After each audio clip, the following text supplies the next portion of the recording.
I don't think so कि इस team की तबाही के अंदर ज़का अशरफ का कोई हाथ है। मेरा ज़का अशरफ साहब से सिर्फ एक शिकवा है कि उनको कोई ना कोई अपने एग्जेक्टिव पावर इस्तेमाल करते हुए मैं इत्तेफाक करता कोई डग आउट के अंदर, ड्रेसिंग रूम के अंदर कोई एक पाकिस्तानी लेजेंड होना चाहिए। हुआ क्या वर्ल्ड कप से पहले ज़का अशरफ ने, देखें इधर इल्ज़ाम लग रहे हैं जी ज़का अशरफ ने भर्तियां कर ली जी, नई भर्तियां कर ली, अपने मनपसंद लोगों को ले आए। मुझे बताएं, इंजमामुल हक को लेकर आए, मिसबा को उन्होंने बुलाया, हफीज को बुलाया, अपने मुल्क के क्रिकेटर्स को बुलाया ना, बाहर से गोरे तो नहीं बुलाया उन्होंने 20-20, 25-25, 30-30 लाख में। नदीम खान को वो वापस लेकर आए डोमेस्टिक के लिए, सीरीज को कैरी करते हैं। और दूसरा, इन प्लेयर्स के लिए ही आपने मैनेजमेंट रखी होती है, इनको मैनेज करने के लिए। ये मैनेज करने वाले लोग 5 स्टार होटल के अंदर पोनियां लगा के एंजॉय करने के लिए नहीं होते। ये भी नजम, इन्होंने मैनेज करना होता है, मैनेज नहीं किया इन्होंने। ये भी नजम सेठी साहब की बड़ी नाकामी थी कि उन्होंने खुला रखा हुआ था प्लेयर्स को, खेलो जी जितनी खेलनी है, इंजर्ड हो वो जो मर्जी करो। लेकिन पाकिस्तान जिस तरह प्लेयर्स अब कह रहे हैं ना, मैं इत्तेफाक कर रहा हूँ, वसीम अकरम भी कह रहे हैं कि हमारे प्लेयर फिट ही नहीं है और बाकी वो फिट नहीं है हमारे प्लेयर। चिनाई से गुड मॉर्निंग जी, अब्बास शबीर, इजाज़ वसीम बाकरी, ये आज अपने एक वीलॉग कर रहे थे। बहुत सारी चीज़ों से मैं इनकी इत्तेफाक करता हूँ, लेकिन बहुत सारी चीज़ों में मैं इनसे इत्तेफाक नहीं करता। 3 पॉइंट्स इस वीलॉग में मैं आपको बताऊँगा। उससे पहले बाकरी बाबर आजम को फुल सपोर्ट कर रहे हैं, हम भी बाबर आजम को सपोर्ट कर रहे हैं। कुछ इसके ख्यालात ऐसे हैं जिस पर मेरा इत्तेफाक नहीं है। एशिया कप में ये मौजूद थे, मैं इनसे इसलिए बात करना चाह रहा हूँ कि एशिया कप इंडिया का मैच रिजर्व डे पे 2 दिन पे चला गया था, ठीक है। तो दूसरे दिन हारिस अपने 5 ओवर करवाने नहीं आए थे और नसीम शाह अपना 9वां ओवर करवा रहे थे। इंडियन इनिंग्स का 48 ओवर चल रहा था, तो वो जो पुरानी इंजरी कैरी कर रहे थे, क्योंकि हमने एक दिन पहले प्रैक्टिस में देखा था नसीम ने शोल्डर पे टेप्स लगाई हुई थी, तो वो टेप्स लगा कर रहे थे। अब वो जो, क्योंकि लीग क्रिकेट जो खेल रहे थे उसमें नसीम भी कसूरवार है और उससे ज़्यादा कसूरवार पीसीबी का मेडिकल पैनल है और टीम इंतजामिया है जिन्होंने उसको लंकन प्रीमियर लीग खेलने दी। टीम इंतजामिया किसकी थी जी? आज डॉक्टर नुमान नियाज साहब ने यह दावा किया है कि जो पाकिस्तान ने श्रीलंका के साथ टेस्ट मैच खेला था वो तब से इंजर्ड आ रहा था। उसके बाद उसने श्रीलंकन प्रीमियर लीग भी खेल ली, उसके बाद उसने अफगानिस्तान के खिलाफ हैम्बन टूटा में 3 मैच भी खेल लिए और पूरा एशिया कप भी खेल लिया, नेपाल के खिलाफ भी खेल लिया, लाहौर जाके बांग्लादेश के खिलाफ भी खेल लिया। सारे मैचेस वो उसने खेल लिए और जनाब वो जाके मैं तो इस बात पे हैरान होता हूँ कि हमारे जो सीनियर्स हैं वो अपना पता नहीं गुस्सा निकालने के लिए सारी बातें करते हैं या उनको इन्फॉर्मेशन नहीं होती है तो वो लोगों को मिस इन्फॉर्मेशन देते हैं। मैं इसीलिए तो आपसे पूछ रहा हूँ कि आप चूंकि श्रीलंका में थे, लंबे पैर के खिलाड़ी थे Colombo, excessive cricket, league cricket के अंदर पैसा बनाने के लिए इनको इजाजतें देते हैं। अब्बास भाई कितना पैसा बनाते हैं? ओ भाई कुछ तो बनाते हैं ना, अपने मुल्क के लिए खेलने ना भाई। क्या हो गया? पूरी पाकिस्तान क्रिकेट बोर्ड की ज़का अशरफ मैनेजमेंट ने दो लीगों को इजाजत दे दी है ना। 2 लीगों की दी है ना। इससे पहले तो कोई खुला डुल्ला काम था। नजम सेठी साहब ने तो कहा था खेलो जितनी मर्जी खेल दिए, पैसा बढ़ाओ जितना मर्जी। कौन खेल रहा था यार? कितने प्लेयर खेल रहे थे? अब्बास भाई ये गलत परसेप्शन है कि पाकिस्तानी प्लेयर्स कोई 10 लीगें खेल रहे थे। बाबर आजम एक PSL खेलता है और एक लंकन प्रीमियर लीग खेली, सिर्फ 2 लीग्स खेली हैं। बाबर कहां तीसरी लीग खेला है? पूरी दुनिया के अंदर कोई बता दे। अलबत्ता शाहीन अफरीदी दी 100 खेल के आया है और हारिस रऊफ कनाडा लीग खेल के आया था और ये लोग लंका प्रीमियर लीग नहीं खेले थे। इन्होंने एक ने इंग्लिश लीग खेली, एक ने कनेडियन लीग खेली, नसीम ने लंकन प्रीमियर लीग खेली और बाबर लंकन प्रीमियर लीग खेला। एक्सेसिव क्रिकेट की वजह से भी तो इंजर्ड होता है ना, प्लेयर परफॉर्म नहीं कर सकता ना अपने मुल्क के लिए जब ये लीग बाहर में। ये तो नजम सेठी साहब ने जो टीम का जो मेडिकल पैनल रखा था, ये जो बाकी लोग रखे थे, ये उनकी जिम्मेदारी थी कि इन प्लेयर का वर्कलोड मैनेज करें। जब पाकिस्तान श्रीलंका से हारने के बाद हम लोग टीम होटल गए, मैं था, सनाउल्लाह खान था, सुहेल इमरान साहब थे, कादिर ख्वाजा था, हम चेयरमैन PCB ज़का अशरफ को होटल की लॉबी में कॉफ़ी शॉप में मिले थे। तो वहाँ पे ज़का अशरफ ने हमें बताया था कि मुझे अंदाज़ा है कि पाकिस्तानी प्लेयर्स कम पैसे कमाते हैं as compare with other countries player. Pakistani players कम पैसे कमाते हैं। यहाँ पर IPL, हम इंडिया में खड़े में, IPL का सबसे महंगा प्लेयर 17 करोड़ में बिकता है, जो कि पाकिस्तानी 50 करोड़ होते हैं और हमारी पूरी PSL की टीम 30 करोड़ की होती है। एक प्लेयर 50 करोड़ लेता है। PSL को तो छोड़े ना, वो तो हमारी अपनी क्रिकेट है यार, वो तो खेलनी मैं पैसों की बात कर रहा हूं। मैं कश्मीर प्रीमियर लीग, PSL, हर जगह के ऊपर यार प्रोफेशनल एथलीट की बात कर रहा हूं। इसलिए चेयरमैन PCB ने ये जो सेंट्रल कॉन्ट्रैक्ट दिया इन प्लेयर्स को, इन्होंने 2 लीग्स कर दी हैं। ठीक है, 2 लीग्स आप खेलते हैं। इंडियन प्लेयर्स भी पूरी दुनिया में 1 लीग खेलते हैं और अपनी खेलते हैं और बाकी कोई लीग नहीं खेलते हैं। ऑस्ट्रेलियंस इधर उधर चले जाते हैं, बाकी भी चले जाते हैं।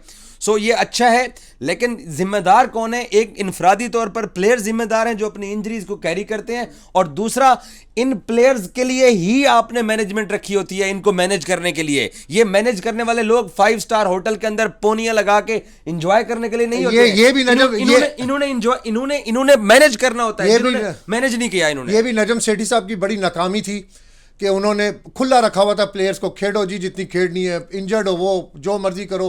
लेकिन पाकिस्तान जिस तरह प्लेयर्स अब कह रहे हैं ना, मैं इत्तेफाक कर रहा हूँ, वसीम अकरम भी कह रहे हैं कि हमारे प्लेयर फिट ही नहीं है, और बाकी वो फिट नहीं है हमारे प्लेयर्स। दूसरी अहम बात, कितनी मुनाफकत और कितनी सेल्फिशनेस है कि पाकिस्तान जब जीत रहा था, जब ज़का अशरफ साहब ने 4 संभाला तो पाकिस्तान कोई मैच जीता तो नजम सेठी की बल्ले बल्ले बल्ले बल्ले, और जब टीम हारी तो ज़का अशरफ के ऊपर जिम्मेदारी डाल दी। ये सेल्फिशनेस नहीं है, ये मुनाफकत नहीं है।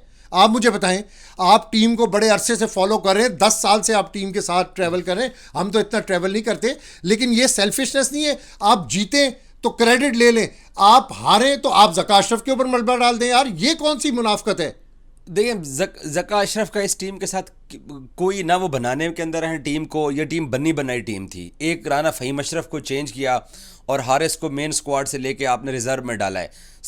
अब कप्तान ज़का अशरफ से पहले के अनाउंस हुए हुए हैं, ज़का अशरफ से पहले पाकिस्तानी टीम की मैनेजमेंट अनाउंस हुई हुई है, ज़का अशरफ से पहले ये सारा प्लेयर्स का जो ग्रुप था, क्योंकि यही ग्रुप प्लेयर है कि जो हम 2-3 साल से खिलाते आ रहे हैं, और हमने इसी पूल को बड़ा करना होगा वैसे। ये बाकी आई डोंट थिंक सो कि इस टीम की तबाही के अंदर ज़का अशरफ का कोई हाथ है।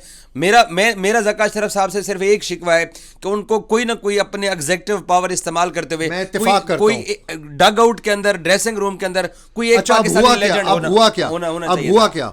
वर्ल्ड कप से पहले ज़का अशरफ ने, देखें इधर इल्ज़ाम लग रहे हैं जी ज़का अशरफ ने भर्तियां कर ली जी, नई भर्तियां कर ली, अपने मनपसंद लोगों को ले आए। मुझे बताएं, इंजमामुल हक को लेकर आए, मिसबा को उन्होंने बुलाया, हफीज़ को बुलाया, अपने मुल्क के क्रिकेटर्स को बुलाया ना, बाहर से गोरे तो नहीं बुलाया उन्होंने 20-20, 25-25, 30-30 लाख में। नदीम खान को वो वापस लेकर आए डोमेस्टिक के लिए, बेहतरी के लिए वो लेकर आए ना। लेकिन देखें, मैं इस वीडियो के अंदर ये आपसे बात करना चाह रहा हूँ कि जब ज़का साहब ने मीटिंग कॉल की, सबको बुलाया कि टीम के अंदर कोई तब्दीली होनी चाहिए, क्योंकि एशिया कप के अंदर खिलाड़ी फिट नहीं थे। ज़का साहब ने ये स्टांस लिया कि टीम में कोई थोड़ी सी तब्दीली करें, कोई बेहतर खिलाड़ी टीम के अंदर डालें। तो जवाब पता है क्या मिला? कि ये तो टीम फाइनल हो गई है जी, इनके तो नाम भिजवा दिए। अगर कोई टीम में अब चेंजिंग कर ली तो तबाही हो जाएगी पाकिस्तान क्रिकेट के साथ। ये उन लोगों के लिए पैगाम है जो बार बार एक बात करते हैं कि जी ज़का अशरफ ने पता नहीं कितनी भर्तियां कर ली। मैं एज अ एनालिस्ट और एज अ जर्नलिस्ट आपसे बात कर रहा हूं, आप खुद इंफॉर्मेशन निकाल के देखें। इंजमामुल हक पाकिस्तान का बड़ा नाम है, ज़का अशरफ ने उनको हायर किया। मिसबाउल हक को उन्होंने एंगेज किया, मिसबाउल हक नो डाउट बहुत बड़ा नाम है। हफीज़ को उन्होंने एंगेज किया, हफीज़ बहुत बड़ा नाम है। बहुत से क्रिकेटर्स के साथ उन्होंने राब्ते किए जो इस वक्त टीवी के ऊपर तनकीद कर रहे हैं बैठ के, वहाँ पर आके उन्होंने फूल दिए। मैं खुद मेरी मौजूदगी के अंदर मैंने देखा कि बहुत से क्रिकेटर्स वहाँ पर आते थे फूल देने के लिए, और पता चलता था 40 लाख मांग लिए, 50 लाख मांग लिए।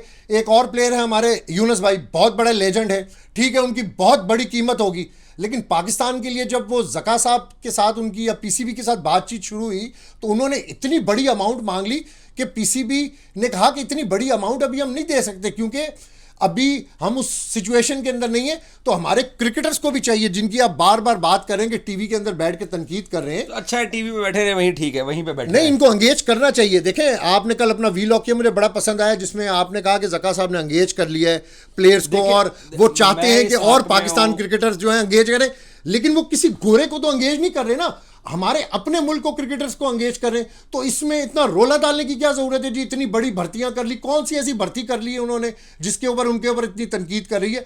और उन्होंने इंजमाम को बिठाया, और जब सारा कुछ सामने आया कि भाई टीम में चेंजेस होनी चाहिए, टीम एशिया कप में इतना अच्छा परफॉर्म नहीं किया, हमें वर्ल्ड कप में अच्छी टीम भेजनी चाहिए, तो ये बताया कि जी हर चीज़ फाइनल हो चुकी है। इवन के मीडिया मैनेजर तब्दील नहीं कर सके ज़का अशरफ साहब।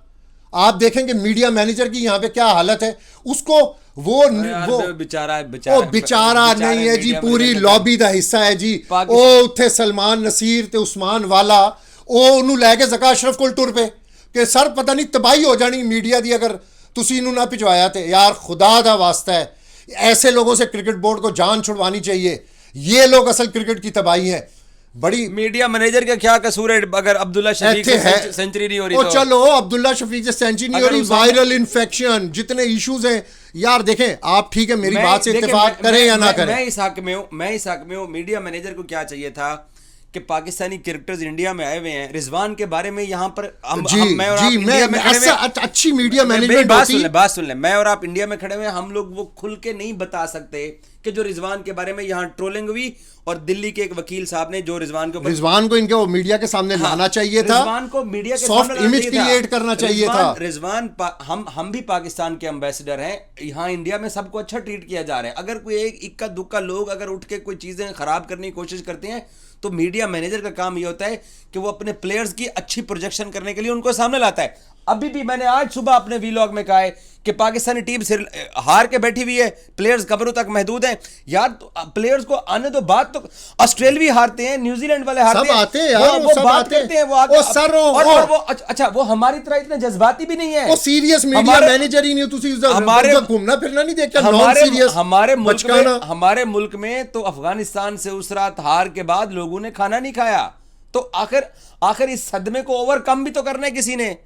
साबिक क्रिकेटर्स हैं, वो अपनी दुकान चमकाने के लिए प्रोड्यूसर्स के कहने पर वो खिलाड़ियों को गालियां दे रहे हैं, तो कम से कम ये जो 15 लड़के हैं इनमें से बैकअप करना चाहिए। इनसे कोई एक दो अगर सामने आ जाए तो हम उसका इंटरव्यू करेंगे तो थोड़ा फैंस को भी हौसला मिलेगा, लेकिन वो चीज नहीं की जा रही है भाईजान। ज़का अशरफ पर तनकीद कर रहे हैं जी, वो जिम्मेदार हैं। ज़का अशरफ ने तो ग्राउंड नहीं खेलना, प्लेयर्स ने खेलना है ना। वो तो ज्यादा सेंट्रल कॉन्ट्रैक्ट दे सकते थे। आपको पता है कि उन्होंने कितना इंक्रीज करके खिलाड़ियों को सेंट्रल कॉन्ट्रैक्ट दिया कि यार इनके एतमाद में इजाफा हो, इनको पैसे मिलेंगे तो ये ज़्यादा शायद अच्छा बेहतर खेल सके, लेकिन बिल्कुल नाकाम रहे। अब हम अभी भी अपनी टीम को यहाँ पर बकअप कर रहे हैं, अपनी टीम का हौसला बढ़ा रहे हैं, और हम ये चाह रहे हैं कि टीम में जो अनफिट प्लेयर हैं, जो प्लेयर परफॉर्म नहीं कर रहे, उनको टीम से निकाला जाए, उनको साइड पर बिठाया जाए। और फ़खर जमान, मेरा ख्याल है कि इंजरी अब उनकी ठीक होने जा रही है, शायद अगले मैच में होंगे फ़खर जमान। क्या इन्फॉर्मेशन है आपके पास? 12 मैचों में तो उसने कुछ नहीं किया। अब इमाम को ड्रॉप करवा के उसको आप खिला दीजिए। इमाम ने कौन से यहाँ पे रंजों के अंबार लगा दिए, बड़े मैच उन्होंने जितवा दिए। भाईजान जो 15 लेके आए उसमें से फिर फ़खर को पहले ट्राई किया, उससे पूरी कौम ने कहा फ़खर को बिठाओ, फ़खर को बिठाया तो इमाम साहब कुछ नहीं कर रहे हैं। तो ये जो अब सबसे बड़ी चीज़ ये है कि बाबर को अपनी 15 रुकनी बेस्ट टीम मैदान में उतारनी चाहिए, और थोड़ा सा, ज्यादा नहीं मैं कहता, थोड़ा सा अग्रेसिवली आ जाएं। बहुत शुक्रिया जी, थैंक यू फ्रॉम चेन्नई।